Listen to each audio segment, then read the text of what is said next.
दोस्तों, महान चाणक्य ने एक से बढ़कर एक बातें हमें बताई हैं। एक से बढ़कर एक कोटेशन हमारे लिए वो छोड़कर गए हैं। और मॉडर्न जमाने में बहुत सारे लोग उनके वन लाइनर का इस्तेमाल अपने तरीके से करते हैं, लेकिन आज उनके 4 सबसे फेमस कोटेशन लेकर मैं आया हूं और आपको समझाने की कोशिश करूंगा कि इसका रियल मतलब है क्या।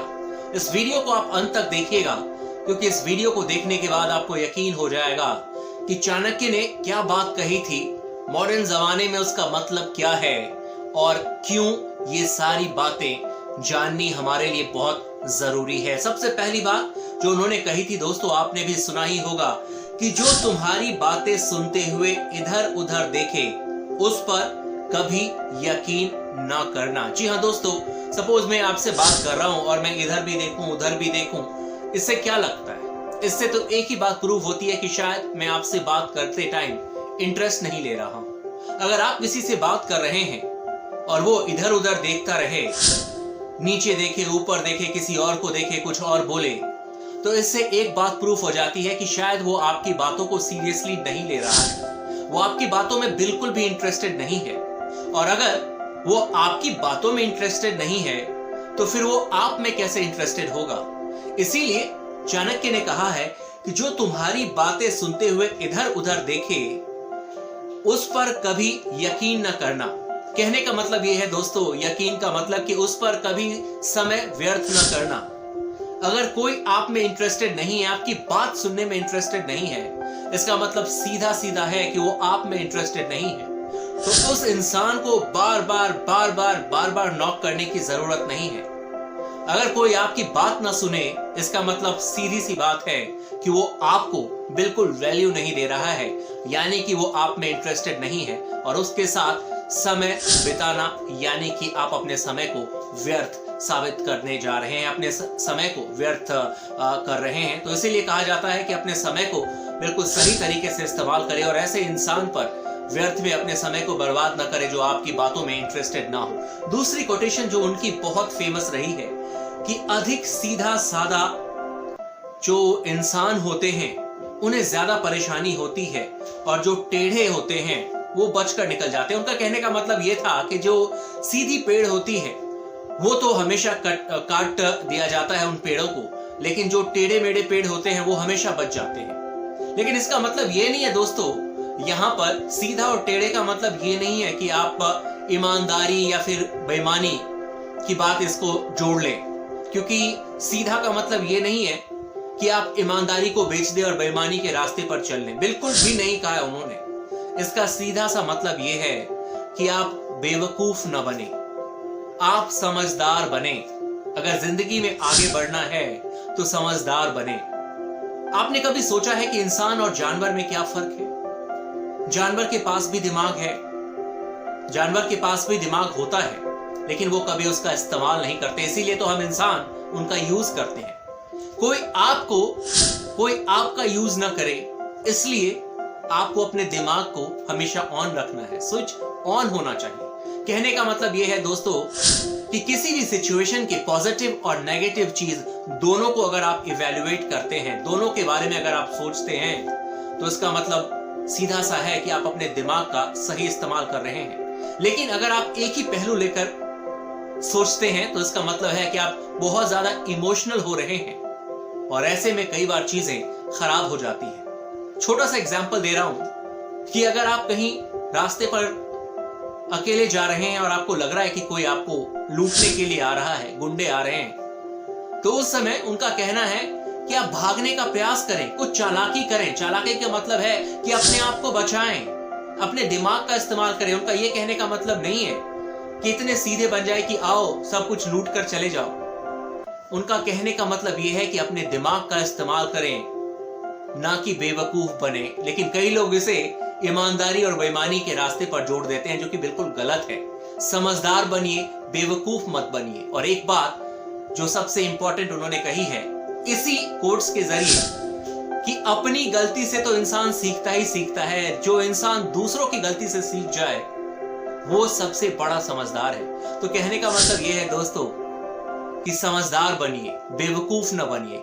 ईमानदार बनिए, बेईमान बनने की जरूरत नहीं है। एक और कोटेशन उनका बहुत इंपॉर्टेंट है कि भय को नजदीक ना आने दो, भय को नजदीक ना आने दो। अगर ये नजदीक आए तो इस पर हमला कर दो। समझ गए? भय को नजदीक ना आने दो और अगर ये नजदीक आए तो उस पर हमला कर दो। दोस्तों, कहने का मतलब यहां पर यह है कि डर के आगे जीत है। ये डायलॉग तो आप बार बार सुनते होंगे, लेकिन यह भी बहुत जरूरी है कि आपके दिल में डर होना भी चाहिए। दो तरह के डर होते हैं, एक साइकोलॉजी और एक फिजिकल। फिजिकल डर ये होता है जो कि रियल है, जो कि रियल है।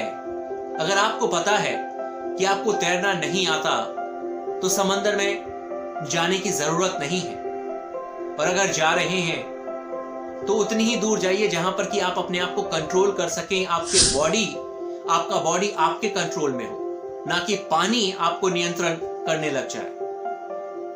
भय का मतलब यह है फिजिकल कि जो चीजें रियल हैं, जैसे कि समंदर का मैंने एग्जांपल दिया। आपको पता है आपको तैरना नहीं आता तो जरूरी नहीं है कि बिल्कुल ही कूद गया बीच समंदर में, आपको भी पता है फिर मरना तय है। यहां पर भय का मतलब है कि अगर आपको लग रहा है कि आपको समंदर से डर लगता है, तैरना नहीं आता, तो आप किनारे में जाइए, बिल्कुल नजदीक जाइए, कम से कम समंदर में उतरने की कोशिश तो कीजिए। मैं कहां कह रहा हूं कि आप जाते ही तैरने लग जाइए, लेकिन एक बात आप हमेशा याद रखिएगा कि जो साइकोलॉजिकल डर होता है ना, वो आपका दिमाग खुद ब खुद बना लेता है। सपोज आपका काम अच्छा खासा चल रहा है, बिजनेस बहुत बढ़िया चल रहा है। सपोज मेरा काम बहुत अच्छा चल रहा है, मैं बहुत बढ़िया होस्ट कर रहा हूं शो, सब मुझे बहुत प्यार दे रहे हैं, और अचानक ही मैं सोचने लग जाऊं कि अगर कल को सब मुझसे नफरत करने लग जाएं, कल को ये प्लेटफॉर्म ही खत्म हो जाए, कल को मेरा बिजनेस ही खत्म हो जाए, तो क्या होगा?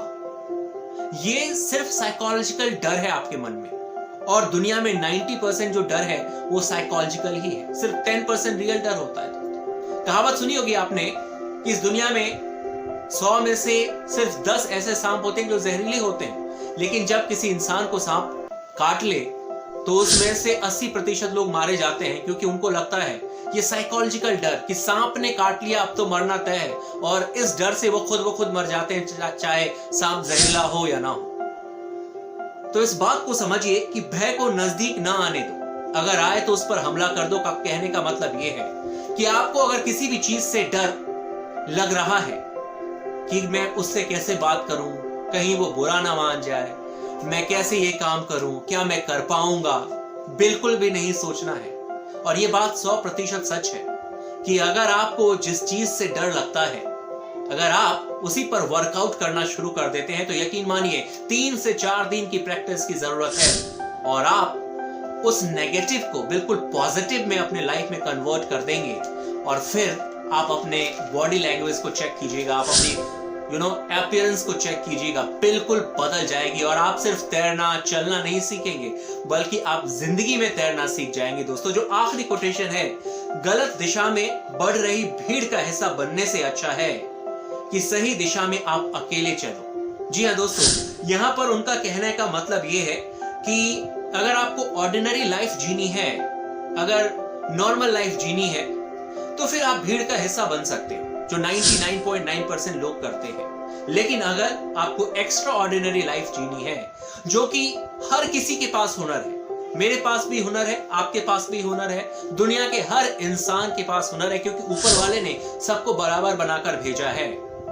सबके पास एक्स्ट्रा ऑर्डिनरी लाइफ जीने का हुनर है दोस्तों, लेकिन हम भीड़ का हिस्सा बनना ज्यादा पसंद करते हैं। वो इसलिए क्योंकि शुरुआती पल में भीड़ हमें ज्यादा पसंद आती है, क्योंकि सिक्योरिटी मिलती है लाइफ में कि चलिए सब कुछ अच्छा है। लेकिन अगर आप लाइफ में चैलेंज लेना चाहते हैं तो भीड़ का हिस्सा आपको छोड़ना पड़ेगा, आपको बिल्कुल अलग तरह की जिंदगी जीनी पड़ेगी। और यकीन मानिए, शुरुआती पल में हो सकता है कि आपको भी लगे कि मैं क्या कर रहा हूं, लेकिन जो एंड होगा that will be really sweet.